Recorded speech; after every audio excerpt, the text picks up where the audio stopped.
ఐటీలో ఎంట్రీ కావాలా? Trainee software engineer గా అజా కోడింగ్ ట్యూటర్ లో 2 వీక్స్ ట్రయల్ పీరియడ్ లో వెంటనే చేరండి. జగన్ అక్రమాస్తుల కేసులో A2 నిందితుడు ఎంపీ విజయసాయిరెడ్డిపై పిటిషన్ దాఖలైన విషయం తెలిసిందే.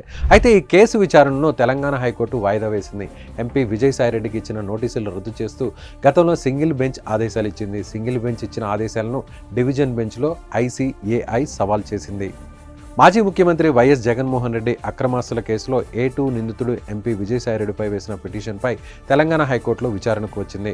Institute of chartered account of India ఈ పిటిషన్ను దాఖలు చేసింది. వ్యక్తిగత దుష్ప్రవర్తనపై విజయసాయిరెడ్డిని విచారించాలని ఇప్పటికే ICAI నోటీసులు ఇచ్చింది.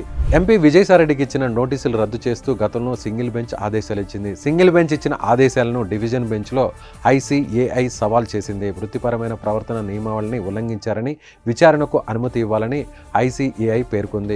కేసు పూర్వాపరాలు పరిశీలించకుండా నోటీసులు రద్దు చేయడం సరైంది కాదని ICAI పేర్కొంది. ఒకే అంశంలో 2 వేరు వ్యక్తుల పిటిషన్లు కలిపి లిస్ట్ చేయడంపై ICAI అభ్యంతరం వ్యక్తం చేసింది. దీనిని విచారించిన హైకోర్టు మరో పిటిషన్తో జత చేయకుండా విజయసాయిరెడ్డిపై వేసిన పిటిషన్ను విడిగా లిస్ట్ చేయాలని రిజిస్ట్రీకి చీఫ్ జస్టిస్ బెంచ్ ఆదేశించింది.